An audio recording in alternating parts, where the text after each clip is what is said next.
Sanitariya epidemiologik osoyishtalik va jamoat salomatligi qo'mitasi viloyat boshqarmasida doimiy ravishda har chorakda o'tkaziladigan hay'at kengashining yillik hisobot yig'ilishi bo'lib o'tdi. Hozirgi lavhamizda xuddi shu mavzuda so'z boradi. Unda aholining sanitariya epidemiologik xotirjamligini ta'minlash, kasalliklarning oldini olish, tibbiyot muassasalarida sanitariya talablariga rioya etish hamda profilaktik tadbirlar samaradorligini oshirishga qaratilgan bir qator muhim masalalar ko'rib chiqildi. Jumladan, viloyatda qayd etilayotgan ovqatdan zaharlanish holatlari tahlil qilinib, ularning oldini olish yuzasidan amalga oshirilayotgan profilaktik chora-tadbirlar haqida ma'lumotlar berildi. Ko'rilgan masalalar asosan yuqumli va parazitar kasalliklarning kamaytirish maqsadida qilinayotgan chora-tadbirlarning samaradorligi ko'rildi. Bizning maqsadimiz yuqumli kasalliklarni kamaytirish. Bu emlashlar agar qilinmaydigan bo'lsa, mana shu yuqoridagi kasalliklarning ko'payishiga sabab bo'ladi.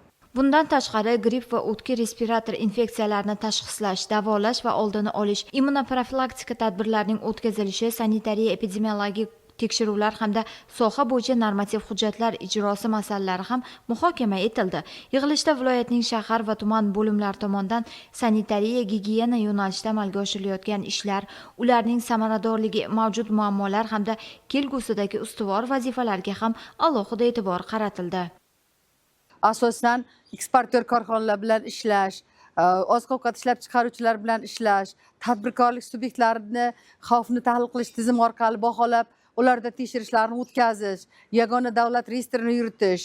Bundan tashqari, mana mahallalarda ishlash, aholimiz o'rtasida juda katta xavf tug'dirayotgan AIDS infeksiyasi, shifoxona infeksiyalarini oldini olish, ayniqsa mana xususiy davolash profilaktika muassasalarida ham tekshirishlar o'tkazishlar boshlandi. Shuningdek, aholining sanitar, gigiyenik va tibbiy savodxonligini oshirish maqsadida ommaviy axborot vositalari va ijtimoiy tarmoqlar orqali olib borilayotgan axborot targ'ibot ishlari tahlil etildi. Yig'ilish yakunida ko'rilgan barcha masalalar yuzasidan tegishli qarorlar qabul qilinib, mas'ullarga aniq vazifalar belgilab berildi.